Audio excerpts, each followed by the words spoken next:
¿Qué tal? Buenas noches, Dani, Cristian, ¿cómo les ¿Qué va? tal, Javi? ¿Cómo estás? Un gusto, un gusto estar con ustedes. Este, Afuera se está cayendo el cielo, pero bueno, acá estamos Sí, esperando que la tecnología nos acompañe y no se nos corte la luz o internet. Bueno, esperemos, esperemos. eh, ustedes tienen una banda que, nada, está pasando un fenómeno muy particular, justo en un contexto de fenómeno, también a nivel mundial. Ustedes grabaron un disco, lo han publicado y ha tenido una repercusión a nivel global impresionante, creo yo, para una banda argentina. Eh, y justo esto pasa precisamente en un contexto de encierro donde probablemente yo tengo la impresión que para ustedes quizás tenían otras perspectivas o pensaban otras cuestiones, como seguramente le está pasando a todo el mundo sobre, bueno, qué pasa con todo, qué pasa con la escena, con la música, con lo que se hace a nivel personal también. Bueno, la idea es charlar un poco esto, cómo la pandemia, el encierro, el aislamiento, esta cuestión de la presencia de la tecnología en un montón de niveles. Ahora mismo estamos hablando este, a través de cámaras y demás, y no lo estamos haciendo en persona, así que eso ya dice bastante. Eh, ¿Cómo esto les ha impactado a ustedes, a la banda, a lo que están haciendo? Así que bueno, en principio lo primero les consulto. Yo sé que la banda empezó en 2016, el proyecto, siempre esto se pensó como, hasta donde yo entiendo, ¿no?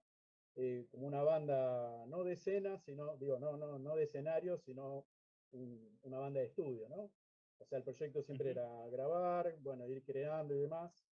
Así que ese proyecto, digamos, bueno, a ustedes les fue llevando tiempo, pero digamos, cuando llega la pandemia y empieza toda esta situación del encierro y demás, a ustedes, a nivel de grabación, porque bueno, sé que tanto el EP como el disco lo han hecho ustedes en el contexto de pandemia, de encierro.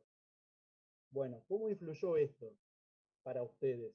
Que obviamente esto no formaba parte del cálculo, seguramente. Sí, a nosotros nos agarra esta situación en la última etapa, digamos. Ya para ese entonces, esto fue un proceso bastante largo. Podríamos decir que lo compositivo tardamos alrededor de 2 años, quizás 3, y después ahí tuvimos unos meses de stand-by, Sí, esperando que esto se mezcle, y después es la posterior mezcla y mastering. Creo más o menos fue así el proceso en cuanto a los tiempos.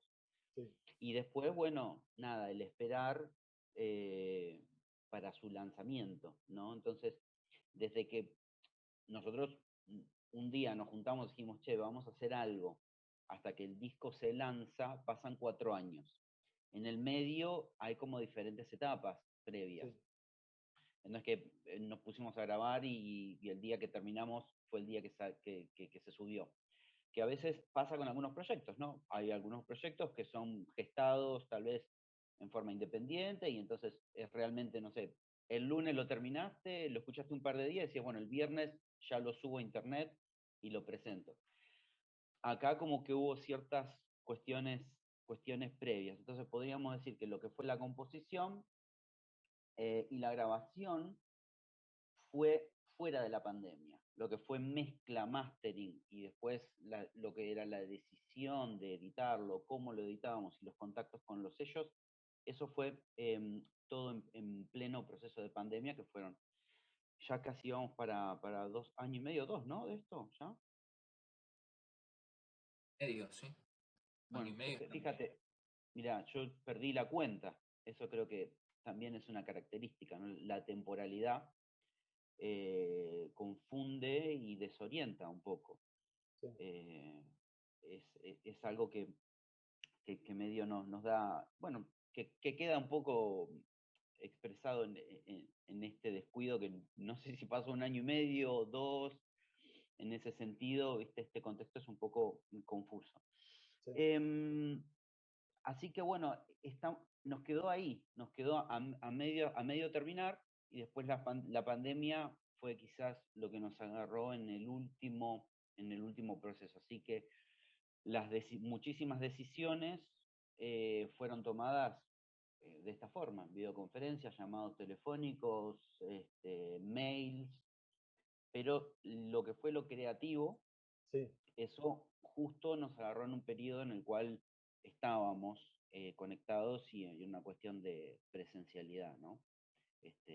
Nos juntábamos a componer, algo bastante también muy cerrado. Nosotros somos bastante solitarios en algún punto, ambos, Sí, y somos bastante dedicados a lo que hacemos y, y somos de pasar muchísimas horas encerrados, trabajando. En este caso lo que hacíamos era juntarnos y trabajar juntos. Em, Así que también estábamos un poquito aislados, a diferencia de tal vez otros proyectos que son un poco más sociales, en donde sí, decís, bueno, te juntás con 4 músicos, con 5 músicos, los fines de semana, componés, vas a la sala de ensayo, probás. Bueno, lo nuestro era algo un poco más alejado y retirado del mundo, digamos, ¿no? Era un poco más introspectivo, algo más íntimo, y lo que sucedía en el laburo de los dos se iba plasmando en el disco. Entonces, bueno, también iba teniendo estas características. Después, bueno, las cosas con la pandemia fueron tomando otra, totalmente otra dirección, inesperada para todos, ¿sí? sí, Y también modificó un poco las reglas del juego a nivel de la industria de la música, el espectáculo, y eso indefectiblemente repercutió en las decisiones que nosotros teníamos que tomar, porque durante el proceso teníamos algunos sellos que estaban interesados en lanzarlo, sí, pero a partir de la pandemia, bueno, los sellos, como toda empresa, tuvo que reestructurarse, tuvo que reformular planificación. Hay que tener en cuenta que la industria de la música piensa a futuro y proyecta 6 meses, un año, dos. Algunas compañías, algunas empresas, algunos sellos proyectan de acá a un año. Los que son claro, más chiquitos tienen un periodo un poco más corto, entonces piensan de acá a 6 meses, ¿sí? Pero siempre hay una proyección a futuro. claro, Esto lo que hizo cambió las reglas del juego, entonces todas las planificaciones que se habían hecho debían ser este, replanteadas. Y con Cristian decíamos, qué, qué cosa, ¿no? Porque justo durante tantos años trabajando en un disco y que cuando estemos a punto de lanzarlo suceda esto, qué, qué paradójico, porque, bueno, pero bueno, eso es ser un poco egoísta también, ¿no? Porque era el contexto muy personal en la relación a un trabajo y al inicio de la pandemia parecía que el mundo se venía abajo y sucedían cosas inauditas. sí, Y nosotros estábamos ahí también un poco sin saber qué era lo que sucedía, como el resto de la gente, en un contexto global y en un contexto nacional también, ¿no? Con las características de la coyuntura de toda esta cuestión. sí, eso les iba a preguntar, ¿cómo les impactó ahí en lo personal? Porque, bueno, está bien, ustedes ya creo que, por lo que entiendo, tenían más que nada ya compuestos, escritas, letras y demás, supongo, antes ya de esto, por lo menos la mayoría del material, pero esto después en toda esta otra etapa, por lo menos hasta que grabaron el EP, por lo menos, lo lanzaron, ¿cómo les fue impactando a ustedes a nivel de lo personal, ver todo esto que iba pasando? Me imagino que seguro tuvieron gente cercana, que les han pasado cosas y todo esto, y bueno, a todos nos ha pasado, yo también tengo parientes que lamentablemente le han pasado mal. ¿Cómo les impactó en esto, digamos, poder seguir a la vez también con la perspectiva de decir, bueno, la banda tiene que seguir, el proyecto tiene que ir más allá de esto, porque bueno, nada, por ahí son desafíos, o no sé. Y particularmente, personalmente, en mi caso, bueno, te puedo comentar que fue un momento de gran ansiedad, ¿no? Particularmente, hablando de la banda, como decía Dani, ¿no? Teníamos más o menos apalabrados algunos sellos que estábamos ahí pendientes estaban pendientes de nuestro trabajo y de golpe, bueno, todo esto cambió y nos encontramos de golpe con que esos sellos quizá se habían puesto pausa o directamente no contestaban. Entonces uno decía, trabajé 4 años, 3 años y me encuentro ahora en esta situación. Por otro lado, como no dependía de nosotros el proceso de mastering y de mezcla, dependía de los tiempos de Nikita Kamprad, eso nos relajó con respecto a que, bueno, nada, no nos quedaba otra que esperar y poder enfocarnos en decir, bueno, ¿qué hacemos de ahora en más, no?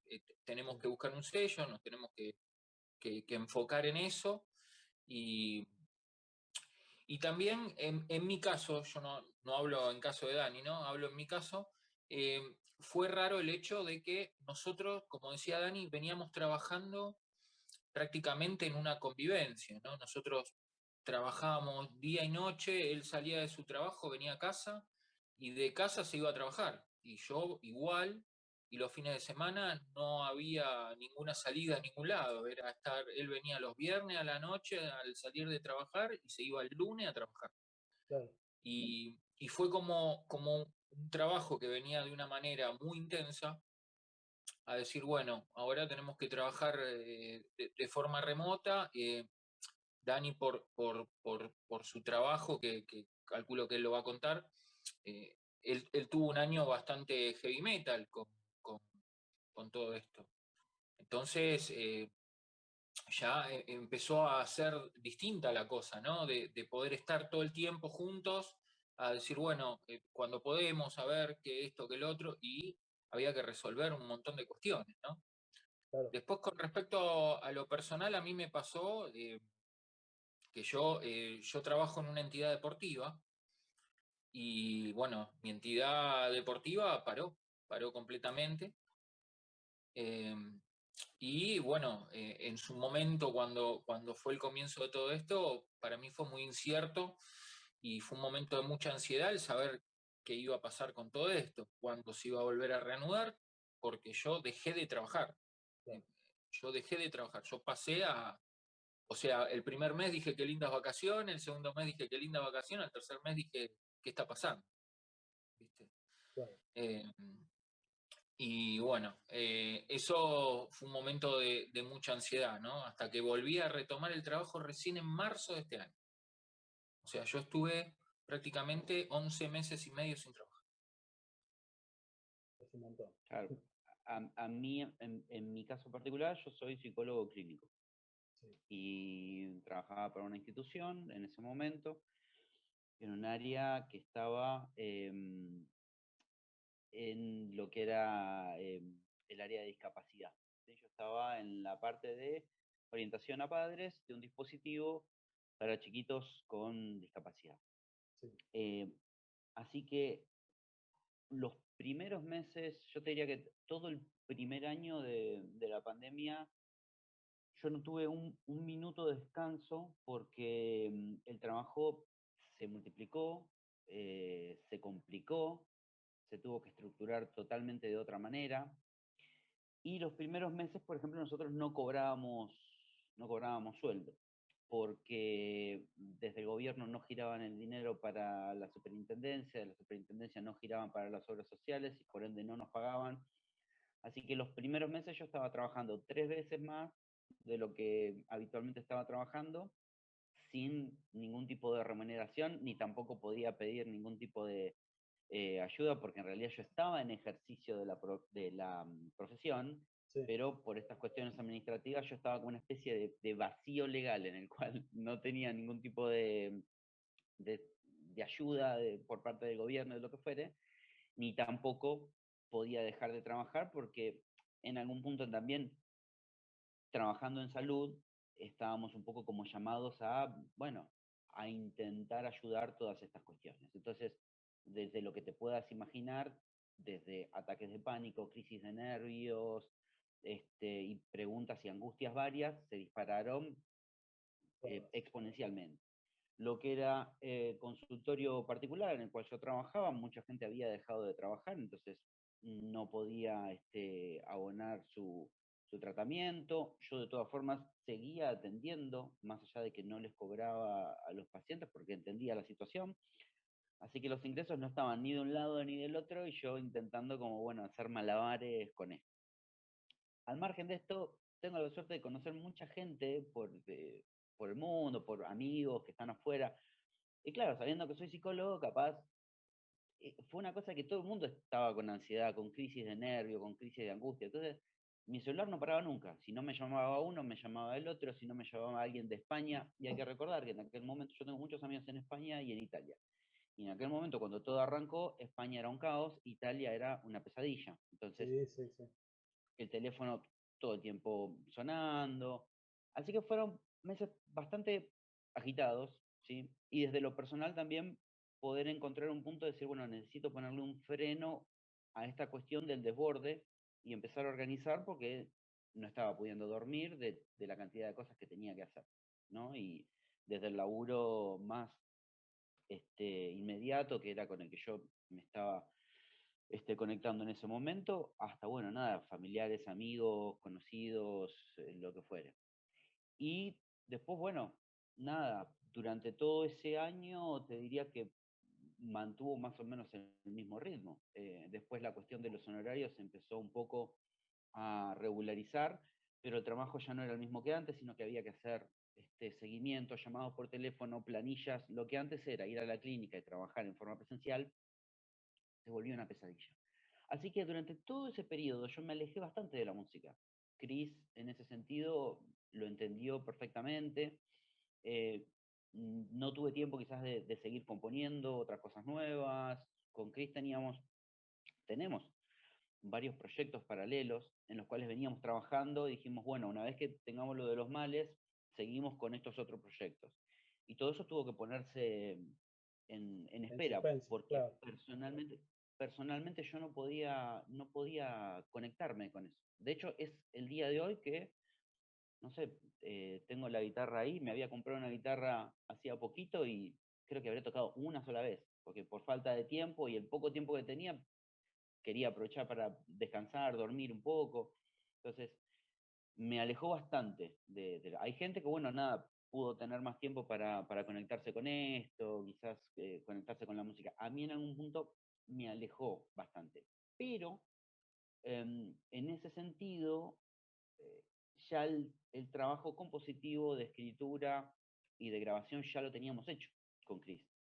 Entonces lo que hacíamos era, bueno, nada, trabajábamos a distancia las cuestiones de mezcla, de mastering, detalles más, detalles menos, y por supuesto, nada, la planificación de qué hacer, cómo ofrecerlo, con qué sellos lanzarlo, Sí, pero yo creo que por el tipo de trabajo que yo tengo y por lo que había sucedido, tanto a nivel mundial como nacional, si nos hubiese agarrado en un proceso en el que estábamos componiendo, sí, y si hubiese sido realmente un paréntesis literal, porque vos pensás que nuestra dinámica era juntarnos, claro. y el día de hoy quizás nos vemos muy esporádicamente.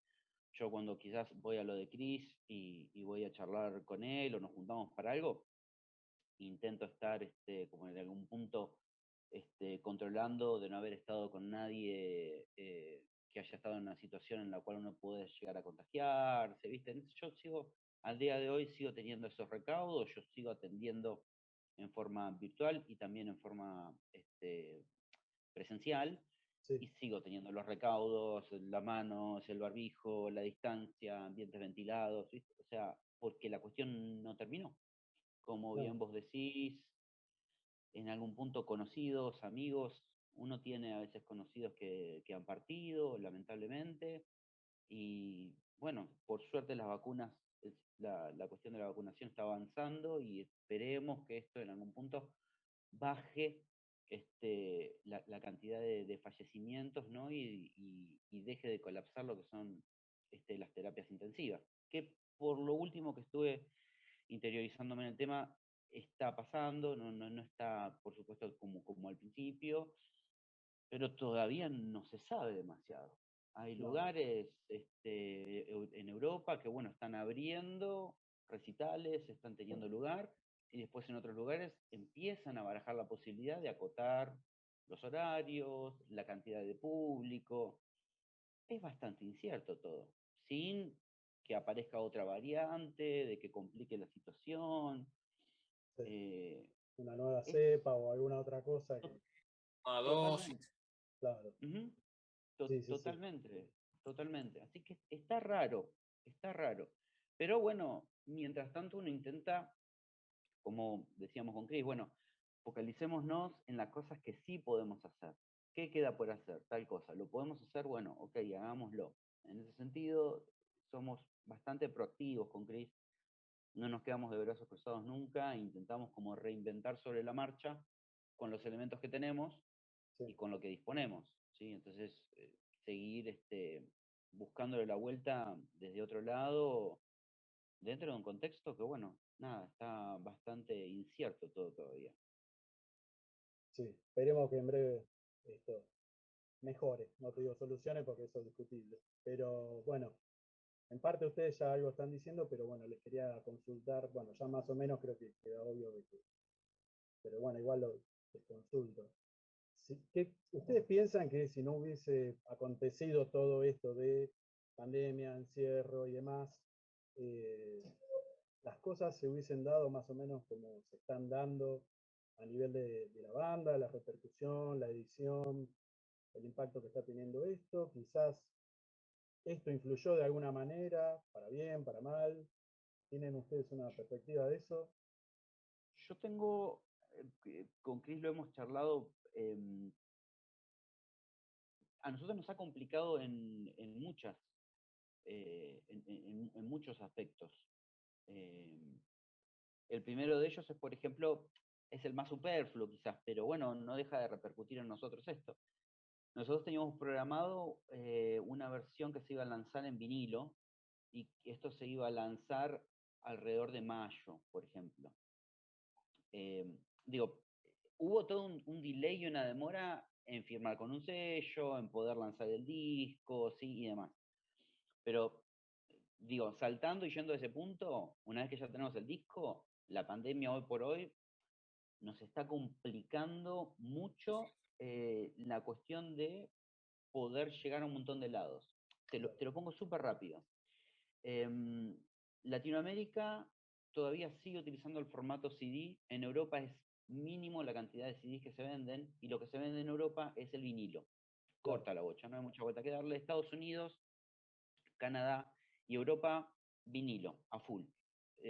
Música digital, pero en el metal es vinilo. El tape es como un souvenir, pero las tiradas de tape son muy pocas, no mueve la aguja. Lo que mueve ahí quizás es el vinilo. claro, Los vinilos están demorados por varias cuestiones. O sea, hubo una planta a nivel mundial que era la encargada de dar la materia prima para la fabricación de vinilos y que se prendió fuego creo, a mediados del año pasado. Y eso hizo que todo el suministro a las diferentes plantas del mundo estuviera eh, directamente reducido, haciendo que haya una demora enorme en eso. Más todas las cuestiones de pandemia, que sabemos que una fábrica de repente tiene sus empleados que están enfermos, entonces, o sospechosos, tiene que suspender, claro, demorar, suspende la bueno, esto, actividad, claro, por seguro. supuesto, o sea, multiplicarlo a una demora que ya viene a nivel y demás. Entonces, nuestro disco en Europa, no es que no se llega a escuchar o no se llegó a conocer, pero no llegó ni siquiera a un 10% de lo que hubiese llegado si hubiésemos tenido la posibilidad de que en mayo hubiese salido nuestra versión en vinilo. ¿Sí? Estaba programada para septiembre y después, debido a las demoras, se reprogramó y lo patearon para diciembre ahora. Lo cual es un garrón, porque lanzar un disco, ya me ha pasado lanzar un disco en diciembre, y estás ahí, que no participa ni siquiera de la selección de los mejores discos del año, que no es tenido muy en cuenta, si no te agarra en las celebraciones de fin de año y las fiestas, te agarran las vacaciones, y si no, es como diciembre queda un disco en una nebulosa complicada que si uno pudiese elegir, no elegiría lanzarlo ahí. Pero bueno, a veces uno no elige y tiene que ir Son por las ese lado. condiciones que hay, claro. Exactamente. Así que yo te diría que en nuestro caso en particular, creo que la situación de pandemia nos ha jodido un poco bastante lo que es la promoción del disco y lo que es la llegada del disco. Ya que en el metal extremo, a veces, en otros géneros tal vez no necesitan del formato físico. ¿Sí? Digo, se me ocurre el pop, el trap, que está de moda, Son formatos que tal vez brillan en una plataforma digital o en un formato digital. En cambio, el metal sigue siendo un poco del coleccionista, ¿no? Sigue siendo de ese fanático que lo quiere comprar, lo quiere tener el librito o leer la impresión. Digo, todavía sigue teniendo esa magia que tenía de antaño. Y en ese ítem a nosotros se nos ha complicado mucho. Otro ejemplo más, por ejemplo, Latinoamérica, Chile, Brasil y creo que también un par de países de Centroamérica, hasta no hace mucho tiempo cerraron la importación de elementos que no fuesen de necesidad por la pandemia. Entonces, por ejemplo, todo lo que era exportación de un disco de Alemania a Chile no entraba en la aduana y estaba detenido porque no era prioritario para la cuestión de la crisis por la pandemia.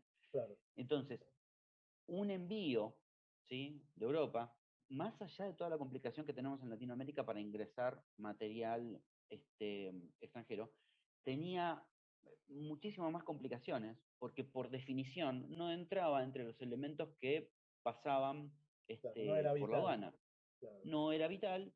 Se entiende también, ¿no? Porque, a ver, o sea, estamos describiendo ahora, no estamos diciendo, no estamos haciendo un juicio de valor.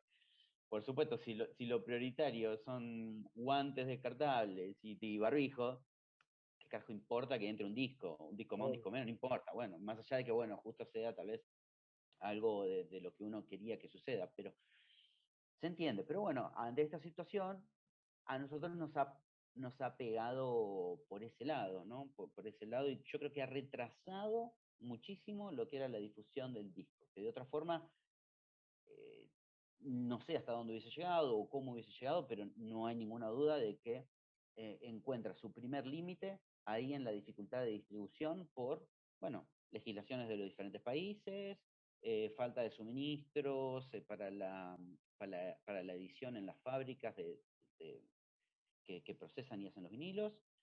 Y bueno, ahí hay una serie de cuestiones también, ¿no? Que hay que tener en cuenta que en ese caso han jugado en contra para el disco. Claro.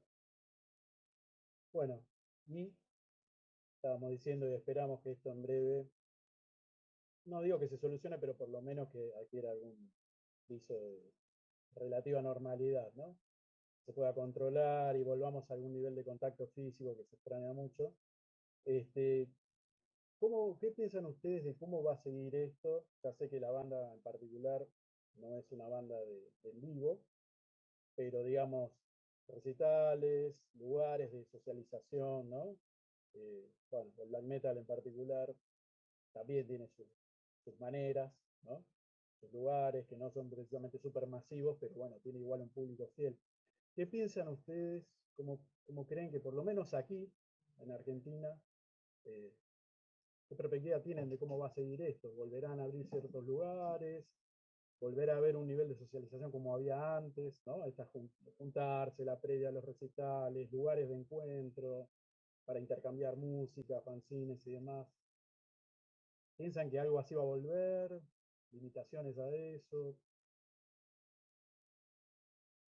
Yo creo que hay nosotros cuando miramos a otros países, quizás podemos ver un poco qué es lo que está sucediendo,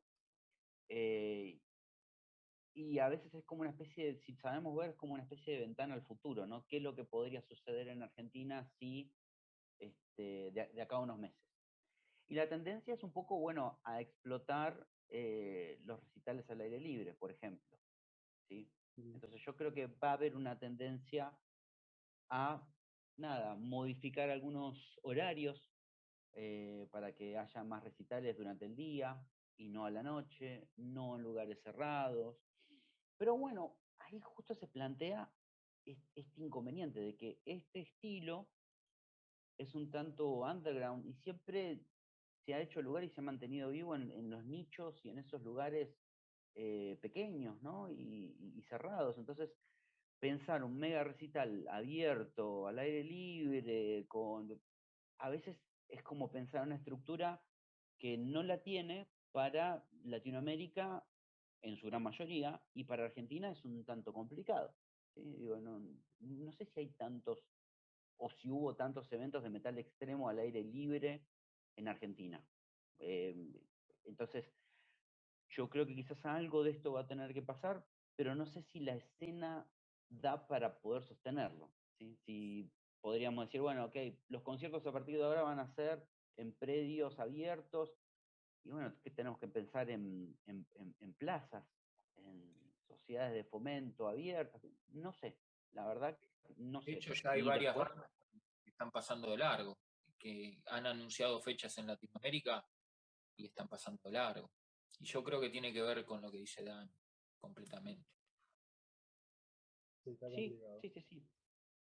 Sí, son tantos factores los que intervienen, em, pero yo igual tengo una visión bastante negativa de todo, pero quizás hay algo que sí tengo que rescatar, y es la sorpresa. Con Cristian lo hemos hablado bastante esto, la sorpresa de un público que ha recibido de muy buena leche, de muy buena manera nuestro proyecto. Yo realmente en los últimos años he estado bastante alejado de la escena nacional, no he estado tan siguiendo tan de cerca las bandas, y no he estado yendo a recitales mucho, como quizás lo hacía cuando era más joven. Sí. Y suponía que un género como el nuestro no iba ni siquiera a lograr ni siquiera una mención en la escena local. Pero realmente, creí que iba a pasar desapercibido, y que, digo, bueno, si lo escucha alguien, quizás lo va a escuchar alguien afuera. No creo que haya público que lo escuche o que le llegue. Y para mi sorpresa, encontramos que estamos teniendo mucho apoyo de la gente en Argentina. Y yo eso no lo esperaba. Eso sí no lo esperaba. Eso sí no lo esperaba. Nuestro black metal es bastante particular, eh, tiene muchos guiños al black metal de los 90, en algún punto es la decantación de todo lo que a nosotros nos gustaba escuchar en aquella época. Y, y- y no esperaba que la gente lo entienda tal como nosotros lo habíamos planteado. Eh, Eso sí me sorprendió. Y fue, mira, hay gente que realmente le gusta, lo banca, lo comparte. Me sorprendió encontrar un público bastante comprometido. Te diría, uno a veces lo piensa en cuestión de números cuando ve una banda con mucha trayectoria que viene a la Argentina, y uno dice, bueno, ¿cuál es el público de black metal? Bueno, basta con pensar cuánta gente lleva Mayhem, o cuánta gente lleva, no sé, Dark Funeral, o no sé, por caso Marduk, digamos, por nombrar un par de Gorgoroth, de las bandas de mucha trayectoria, Batain, y ahí te das cuenta que el número no es muy alto. Ahí te das cuenta que no es un número masivo, no son tanto los Blackers. O sea, si Mayhem viene a Argentina y da 2 shows y toca para esta cantidad de público, bueno, ¿qué se puede esperar para una banda de 2 pibes de Argentina? O sea, pero me sorprendió que la gente como nada, apareciera y diga, acá estamos, y nos cabe lo que ustedes hacen, y nos re gusta, y está buenísimo encontrar tipo una banda con esta propuesta. La verdad, yo el otro día estaba pensando en mi época, en nuestra época. Yo me acuerdo que banda que había quizás en algún punto logrado cierta cuestión así como llamativa. Estoy hablando de año 2000, 20 años atrás, había sido Vampiria, cuando había sacado el primer disco, que había hecho que mucha gente diga, mirá, hay un black, está bien, es un black melódico, ¿no? Es un black bastante, tenía esta temática media relacionada al vampirismo y demás, pero sí había generado como una cuestión de que el público argentino había dicho, estamos presentes, bancamos este proyecto, ¿sí? Este, pero no hay que olvidar que había sido dictado por un sello nacional, ¿no? Entonces, ahí quizás tenía como una, digamos, una apoyatura para el público local. En nuestro caso, la banda es independiente de- creíamos, de la escena local, sin embargo, se hace presente. Y la escena local como que dice, sí, acá estamos, lo bancamos, y aparece, bueno, las pequeñas dificultades que tienen que ver con la logística, de ingresar material al país, cómo distribuirlo, ¿sí? Sabiendo también los costos, que ahí ya es otra cuestión también complicada. Bien, sí. Bueno, un gusto. Creo que acá estamos más o menos. Ojalá nos podamos encontrar en breve, en mejores circunstancias. Ojalá que hasta ya estamos, no sé, hablar quizás de otro disco o de más proyectos. Pero bueno, ahora estamos así. Así que bueno, chicos, muchísimas gracias y nos vemos Muchísimas pronto. gracias a vos, Javi. Gracias a Dale, vos, gracias por el apoyo, la difusión. Gracias. abrazo enorme, che. Chao, chao. Un abrazo enorme.